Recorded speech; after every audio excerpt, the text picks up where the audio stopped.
2025 উচ্চ মাধ্যমিক ভাই বোনদের জন্য আবারও ইতিহাস থেকে একটি প্র্যাকটিস সেট নিয়ে চলে এসেছি। আজকের যে ইতিহাস প্র্যাকটিস সেটটি হবে এটি কিন্তু অত্যন্ত গুরুত্বপূর্ণ। তো তোমরা দেখো এই প্রশ্নগুলির উত্তরগুলি। যাদের অধ্যায়ভিত্তিক পড়া শেষ হয়ে গেছে তারা প্রত্যেকেই দেখে নাও, এবং যাদের এখনও অধ্যায়ভিত্তিক পড়া শেষ হয়নি তারা প্রত্যেকেই দেখে নেবে, এবং এই যে প্রশ্নগুলি এগুলির স্ক্রিনশট নিয়ে তোমরা রাখতে পারো। তো দেখে নাও, আমি প্রশ্নগুলি একটা একটি করে বলছি এবং সাথে সাথে তার উত্তরগুলিও বলে দেবো। দেখো এখানে প্রতিটি প্রশ্নের বিকল্প উত্তরগুলির মধ্যে সঠিক উত্তরটি বেছে নিয়ে লিখো। মানে এখানে মাল্টিপল চয়েসের যে প্রশ্নগুলি আছে সেগুলি তোমাদের দেওয়া হবে, সেগুলি তোমরা বেছে নিয়ে উত্তরগুলি করবে। তো দেখো প্রথমে যে প্রশ্নটি রয়েছে সেটি হলো, বৈজ্ঞানিক ইতিহাস চর্চার জনক বলা হয় কাকে বলা হয়? এখানে দেখো চারটি অপশন দেওয়া আছে, option A, B, C, D. তো তার মধ্যে সঠিক উত্তর হয়ে যাবে অপশন এ। অপশন এ এর সঠিক উত্তর। বৈজ্ঞানিক ইতিহাস চর্চার জনক বলা হয় থুকিডিডিসকে। থুকিডিডিস, এটি হয়ে যাবে এর সঠিক উত্তর। তাহলে বৈজ্ঞানিক ইতিহাস চর্চার জন্য কাকে বলা হয়? থুকিডিডিসকে। এটি 1 নম্বর দাগের প্রশ্নের উত্তর। এরপর দেখে নাও 2 নম্বর দাগে যে প্রশ্নটি রয়েছে সেটি হলো, সাব আল্টান গোষ্ঠীর ঐতিহাসিক হলেন রামচন্দ্র গুহ, রণজিৎ গুহ, সুমিত সরকার, অমলেশ ত্রিপাঠী। তো এর যে সঠিক উত্তর সেটি হয়ে যাবে অপশন বি। অপশন বি এর সঠিক উত্তর। দেখো আবারও এখানে সঠিক উত্তরটি হিসেবে বি, সাবাল্টান গোষ্ঠীর ঐতিহাসিক হলেন রণজিৎ গুহ। এটি তোমাদের 2 নম্বর দাগের যে প্রশ্ন ছিল তার উত্তর। এরপরে দেখে নাও 3 নম্বর দাগের যে প্রশ্নটি রয়েছে এটি তোমাদের প্রত্যেকেরই জানা, যদিও এর আগে আমি অধ্যায়ভিত্তিক যে প্রশ্নগুলি ছিল তোমাদের ইতিহাস থেকে সেখানে করে দিয়েছি। তো দেখে নাও এখানে, ভাস্কো দা গামা ভারতের কোন বন্দরে প্রথম পদার্পণ করেন? দমন, গোয়া, কালিকট, কোচিন। তো দেখো এই যে 3 নম্বর দাগের যে প্রশ্নটি রয়েছে তার সঠিক উত্তরটি হিসেবে অপশন সি। অপশন সি এর সঠিক উত্তর। Option C. আবার দেখে নাও প্রশ্নটি, ভাস্কো দা গামা ভারতের কোন বন্দরে প্রথম পদার্পণ করেন? তো এর সঠিক উত্তরটি হিসেবে অপশন সি, কালিকট বন্দরে। এটি ছিল 3 নম্বর দাগের প্রশ্ন। এরপর দেখো 4 নম্বর দাগের যে প্রশ্নটি রয়েছে সেটি হলো, ইয়ান্দাবুর সন্ধি স্বাক্ষরিত হয় ইংরেজ ও ড্যাশের মধ্যে। এখানে কিন্তু ড্যাশ রয়েছে, এই ড্যাশটি তোমাদেরকে ফিল আপ করতে হবে। তো দেখো এখানে অপশন যেটি রয়েছে এ, বি, সি, ডি। এ রয়েছে নেপাল, বি পাঞ্জাব, সি আফগানিস্তান এবং 4 রয়েছে ব্রহ্মদেশ। মানে ডি 4 নয়, ডি এতে। দেখো এর সঠিক উত্তর হয়ে যাবে অপশন ডি। অপশন ডি এর সঠিক উত্তর। দেখো এখানে ইয়ান্দাবু সন্ধি স্বাক্ষরিত হয় ইংরেজ ও ব্রহ্মদেশের মধ্যে। এটি ছিল তোমাদের 4 নম্বর দাগের প্রশ্ন। এরপর 5 নম্বর দাগের যে প্রশ্নটি আছে দেখে নাও, নানকিনের সন্ধি স্বাক্ষরিত হয় চীন ও ইংল্যান্ডের মধ্যে, চীন ও জাপানের মধ্যে, চীন ও ফ্রান্সের মধ্যে, চীন ও রাশিয়ার মধ্যে। তো এর সঠিক উত্তরটি হয়ে যাবে অপশন এ। অপশন এ এর সঠিক উত্তর। অপশন এ এর সঠিক উত্তর। দেখে নাও আবার প্রশ্নটি, নানকিনের সন্ধি স্বাক্ষরিত হয় চীন ও ইংল্যান্ডের মধ্যে। এটি তোমাদের 5 নম্বর দাগের প্রশ্নের উত্তর। এরপর দেখে নাও 6 নম্বর দাগে যে প্রশ্নটি রয়েছে সেটি হলো, বক্সারের যুদ্ধে কে জড়িত ছিলেন না? সিরাজউদ্দৌলা, মীর কাসিম, দ্বিতীয় শাহ আলম, সুজাউদ্দৌলা। তো এখানে সঠিক উত্তরটি হয়ে যাবে অপশন এ, সিরাজউদ্দৌলা। দেখে নাও প্রশ্নটা আবারও একবার, বক্সারের যুদ্ধে কে জড়িত ছিল না? সিরাজউদ্দৌলা। এটি কিন্তু সঠিক উত্তর। 6 নম্বর দাগের যে প্রশ্নটি রয়েছে তার সঠিক উত্তর হয়ে যাবে অপশন এ, সিরাজউদ্দৌলা। তারপর দেখে নাও এখানে একটি স্তম্ভ রয়েছে, দেখে নাও এরকম স্তম্ভ কিন্তু তোমাদের ইতিহাসে থেকেই থাকে। স্তম্ভটা ভালো করে দেখে নাও। এখানে এই স্তম্ভটা তোমরা অনেকেই বুঝতে পারো না, এটি আমি ভালো করে বুঝাই। দেখো এখানে স্তম্ভ রয়েছে, একদিকে স্তম্ভ 1, স্তম্ভ 2 এবং বিকল্প প্রশ্নসমূহ দেওয়া রয়েছে বা বিকল্প সমূহ রয়েছে। স্তম্ভ 1-এর দিকে যে ইয়েগুলি রয়েছে দেখে নাও নামগুলি, টিপু সুলতান, রণজিৎ সিংহ, মীর কাসিম, লর্ড ডালহৌসি। এবং স্তম্ভ 2-এ যেটা রয়েছে অমৃতসরের সন্ধি, শ্রীরঙ্গপত্তনের সন্ধি, বক্সারের যুদ্ধ, চিলিওয়ানের যুদ্ধ।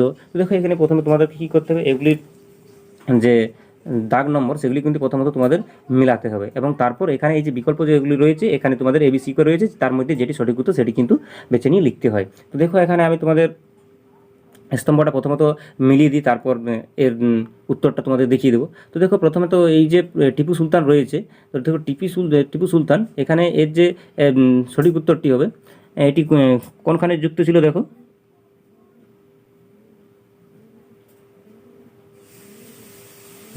প্রথমেরটা যেটি রয়েছে সেটি কিন্তু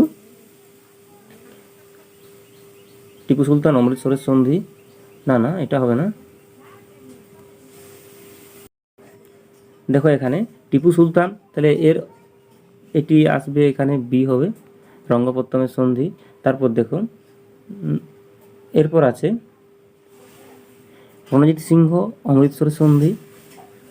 এরপর দেখো 3 নম্বরে যেটি রয়েছে সেটি হলো এখানে মীর কাসিম বক্সারের যুদ্ধই হবে। আর তাহলে একটি ফাঁকা রইল লর্ড ডালহৌসি, এখানে 4-এর ডিএটি হলো। তাহলে দেখো এখানে এই যে ছকটি, এই ছকটি আমি মিলিয়ে দিলাম। এরপর দেখো এখানে তোমাদের কোনটির সাথে মিল রয়েছে। তো দেখো প্রথমে রয়েছে একেরটা রয়েছে বি নম্বর দাগে। তাহলে দেখো এখানে তোমাদের এই যে বি, এখানে দেখো এখানে বি দাগে দেখো একেরটার এক রয়েছে এর দাগে, না না এটা হবে না, এখানে 1 নম্বরটা রয়েছে বি এর দাগে, মানে দেখো এই যে ডি, এটি কিন্তু তোমাদের সঠিক উত্তর হয়ে যাবে। দেখে নাও 1-এর বি, তারপর দেখো 2-এর এ এবং 3-এর সি এবং 4-এর ডি। দেখো এখানে তোমাদের আমি মিলিয়ে দিয়েছি, এটা চাইলে তোমরা স্ক্রিনশট নিয়ে নাও এবং ভালোভাবে বুঝে বুঝে উত্তরটা করো। এখানে কিন্তু অনেক সময় আমাদের তালগোল পাকিয়ে যায় এই স্তম্ভগুলি করার ক্ষেত্রে, অতএব তোমরা কিন্তু প্রত্যেকে এভাবে মিলিয়ে নিবে, তারপর তোমরা উত্তরটা করবে। তো চলো তারপরে যে প্রশ্নটি রয়েছে সেটি দেখা যাক। দেখো এখানে 8 নম্বর দাগে যে প্রশ্নটি রয়েছে সেটি হলো ভারতের নবজাগরণের অগ্রদূত হলেন বিদ্যাসাগর, দেবেন্দ্রনাথ ঠাকুর, রামমোহন রায়, ডিরোজিও। এখানে এর সঠিক উত্তর কোনটি? এখানে এর সঠিক উত্তরটি হয়ে যাবে রাজা Rammohan Roy, option C, option C এর সঠিক উত্তর। দেখে নাও আবার 8 নম্বর দাগে যে প্রশ্নটি রয়েছে তার সঠিক উত্তর হয়ে যাবে রাজা রামমোহন রায়, এটি কিন্তু সঠিক উত্তর। এরপর দেখলাম 9 নম্বর দাগে যে প্রশ্নটি রয়েছে সেটি হলো গান্ধী প্রবর্তিত হরিজন এর অর্থ। তো দেখো এখানে অপশানগুলি নিচে রয়ে গেছে, এখানে এর সঠিক উত্তরটি হয়ে যাবে অপশান সি, ঈশ্বরের সন্তান। এটি তোমরা দেখে নেবে একটু। তারপরে দেখো 10 নম্বর দাগে যে প্রশ্নটি রয়েছে সেটি হলো সত্যাত্মপ্রকাশ গ্রন্থটি রচয়িতা হলেন। দেখো আবার বলছি 10 নম্বর দাগে যে প্রশ্নটি রয়েছে সেটি হলো সত্যাত্মপ্রকাশ গ্রন্থটি রচয়িতা হলেন স্বামী দয়ানন্দ সরস্বতী, আত্মারাম পাণ্ডুরঙ্গ, স্বামী বিবেকানন্দ, মহাদেব গোবিন্দ রানাডে। তো এর সঠিক উত্তরটি হিসেবে অপশান এ, অপশান এ এর সঠিক উত্তর। দেখো সত্যাত্মপ্রকাশ গ্রন্থটি রচয়িতা হলেন স্বামী দয়ানন্দ সরস্বতী। এরপর দেখে নাও 11 নম্বর দাগে যে প্রশ্নটি রয়েছে সেটি হলো পৃথক নির্বাচনের নীতি প্রবর্তিত হয় যে আইনের দ্বারা, সেটি হলো ভারতীয় কাউন্সিল আইন 1992, তারপর 1909 সালের ভারত শাসন আইন, 1919 সালের ভারত শাসন আইন এবং 1935 সালের ভারত শাসন আইন। তো এর যে সঠিক উত্তর সেটি হয়ে যাবে অপশান বি, অপশান বি এর সঠিক উত্তর। 1909 সালে ভারত শাসন আইনে কিন্তু এটি স্থির করা হয়। তো এটি ছিল তোমাদের 11 নম্বর দাগের প্রশ্ন। এরপর দেখো 12 নম্বর দাগে যে প্রশ্নটি রয়েছে সেটি হলো পুনা চুক্তি স্বাক্ষরিত হয় 1930 খ্রিস্টাব্দে, 1931 খ্রিস্টাব্দে, 1932 খ্রিস্টাব্দে এবং 1933 খ্রিস্টাব্দে। তো এর সঠিক উত্তরটি হিসেবে অপশান সি, অপশান সি এর সঠিক উত্তর। পুনা চুক্তি স্বাক্ষরিত হয় 1932 খ্রিস্টাব্দে, এটি কিন্তু সঠিক উত্তর হয়ে যাবে। পুনা চুক্তি স্বাক্ষরিত হয় 1932 খ্রিস্টাব্দে, এটি সঠিক উত্তর। তারপর দেখে নাও এখানে 13 নম্বর দাগে যে প্রশ্নটি রয়েছে সেটি হলো 1906 খ্রিস্টাব্দে সিমলা দ্বৈতের উদ্যোগ নিয়েছিলেন চিত্তরঞ্জন দাস, মতিলাল নেহরু, আগা খাঁ, মোহাম্মদ আলী জিন্না। দেখো এই যে সঠিক উত্তরটি হিসেবে সেটি হয়ে যাবে অপশান সি, অপশান সি আগা খাঁ। আগা খাঁ 1906 খ্রিস্টাব্দে সিমলা দ্বৈতের উদ্যোগ নিয়েছিলেন আগা খাঁ, এটি কিন্তু সঠিক উত্তর হয়ে যাবে। তারপর দেখুন 14 নম্বর দাগে যে প্রশ্নটি রয়েছে সেটি হলো ইন্ডিয়া উইন্স ফ্রিডম এর লেখক হলেন। এখানে এর সঠিক উত্তরটি হয়ে যাবে, দেখে নাও এখানে 4টি যে অপশান রয়েছে তার মধ্যে অপশান ডি এর সঠিক উত্তর হয়ে যাবে মৌলানা আবুল কালাম আজাদ, এটি কিন্তু সঠিক উত্তর হয়ে যাবে। তারপরে যে প্রশ্নটি রয়েছে সেটি হলো 15 নম্বর দাগে ইন্দোচীন কাদের উপনিবেশ ছিল। দেখো ফরাসিদের, ব্রিটিশদের, ওলন্দাজদের এবং পর্তুগিজদের। আবার দেখো এখানে প্রশ্নটি রয়েছে যেটি 15 নম্বর দাগে দেখো ইন্দোচীন কাদের উপনিবেশ ছিল, ফরাসিদের, ব্রিটিশদের, ওলন্দাজদের এবং পর্তুগিজদের। তো এর সঠিক উত্তর হিসেবে অপশান এ ফরাসিদের, ফরাসিদের উপনিবেশ ছিল ইন্দোচীন। তাহলে এর সঠিক উত্তরটি হয়ে গেল অপশান এ ফরাসিদের। তারপর দেখুন 16 নম্বর দাগে যে প্রশ্নটি রয়েছে সেটি হলো আজাদ হিন্দ সরকার প্রতিষ্ঠিত হয়েছিল কোথায়? টোকিওতে, ব্যাংককে, রেঙ্গুনে, সিঙ্গাপুরে। তো এখানে সঠিক উত্তর হিসেবে অপশান ডি সিঙ্গাপুরে। সিঙ্গাপুরে কিন্তু আজাদ হিন্দ সরকারটা প্রথম গঠিত হয়েছিল, সিঙ্গাপুরে। এরপর দেখো তারপরে যে প্রশ্নটি রয়েছে 17 নম্বর দাগের যে প্রশ্ন সেটি দেখে নাও বার্লিন উপরোধকারী দেশ হলো England, France, Soviet Russia, Italy. দেখো এখানে আবার প্রশ্নটি রয়েছে, দেখে নাও যে বার্লিন উপরোধকারী দেশ হলো ইংল্যান্ড, ফ্রান্স, সোভিয়েত রাশিয়া এবং ইটালি। তো এর সঠিক উত্তরটি যে option C Soviet Russia, Soviet Russia, এটি কিন্তু সঠিক উত্তর হয়ে যাবে। এরপর দেখে নাও 18 নম্বর দাগে যে প্রশ্নটি রয়েছে সেটি হলো ফাল্টুন বক্তৃতা দেন George Kennan, George C Marshall, ফ্রানজেন ফানেন, উইলস্টন চার্চিল। তো এর সঠিক উত্তরটি হয়ে যাবে অপশান ডি, অপশান ডি। 18 নম্বর দাগে যে প্রশ্নটি রয়েছে তার সঠিক উত্তরটি হয়ে যাবে উইনস্টন চার্চিল, এটি কিন্তু সঠিক উত্তর হয়ে যাবে। এবার দেখো 19 নম্বর দাগে যে প্রশ্নটি রয়েছে সেটি হলো দিয়েন বিয়েন ফু এর যুদ্ধে জয়ী হয়েছিলেন। দেখো এখানে প্রশ্নটি রয়েছে এবং তার যে অপশান সেগুলি কিন্তু নিচে রয়ে গেছে, ভিয়েতনাম, ফ্রান্স, ইন্দোনেশিয়া এবং ইংল্যান্ড। তো এর সঠিক উত্তরটি হয়ে যাবে অপশান এ ভিয়েতনাম। দিয়েন বিয়েন ফুয়ে যুদ্ধে জয়ী হয়েছিলেন ভিয়েতনাম, এটি কিন্তু সঠিক উত্তর।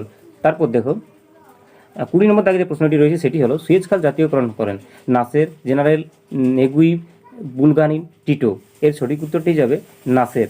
অপশন এ এর সঠিক উত্তর নাসের, এটি সঠিক উত্তর। সুয়েজ খাল জাতীয়করণ করেছিল নাসের। এ দেখো তারপরে যে প্রশ্নটি রয়েছে 21 নম্বর দাগে সেটি হলো বঙ্গবন্ধু নামে কে পরিচিত ছিলেন? মুজিবুর রহমান, জিয়াউর রহমান, মতিউর রহমান, কাজী আবুল কাসেম। তো এর সঠিক উত্তরটি হয়ে যাবে অপশন এ মুজিবুর রহমান। এখানে দেখো প্রশ্নটা আমি আবার বলছি, দেখে না, বঙ্গবন্ধু নামে কে পরিচিত ছিল? মুজিবুর রহমান, এটি সঠিক উত্তর। তারপর দেখো 22 নম্বর দাগে যে প্রশ্নটি রয়েছে সেটি হলো নিয়ন্ত্রিত গণতান্ত্রিক ধারণাটি কোন ব্যক্তির সঙ্গে সম্পর্কিত? সুকর্ণ, হোচুমিন, সুহার্তো এবং নেলসন ম্যান্ডেলা। তো দেখো এর যে সঠিক উত্তর সেটি হয়ে যাবে অপশন এ সুকর্ণ। এর সঠিক উত্তর হয়ে যাবে ডক্টর সুকর্ণ বা শুধু সুকর্ণ এখানে দিয়ে আছে। তারপর দেখো এখানে 23 নম্বর দাগে যে প্রশ্নটি রয়েছে সেটি হলো ভারতীয় সংবিধান কার্যকরী হয় 1949 খ্রিস্টাব্দে, 1951 খ্রিস্টাব্দে, 1955 খ্রিস্টাব্দে, 1960 খ্রিস্টাব্দে। তো এর সঠিক উত্তরটি হয়ে যাবে 1950 খ্রিস্টাব্দে। এটি কিন্তু এর সঠিক উত্তর। ভারতীয় সংবিধান কার্যকর হয় 1950 খ্রিস্টাব্দে। তারপর দেখো 24 নম্বর দাগে যে প্রশ্নটি রয়েছে 24 নম্বর দাগের মানে লাস্ট যে প্রশ্ন আমাদের রয়েছে সেটি হলো ভারতের প্রথম পারমাণবিক শক্তি কমিশনের চেয়ারম্যান কে ছিলেন?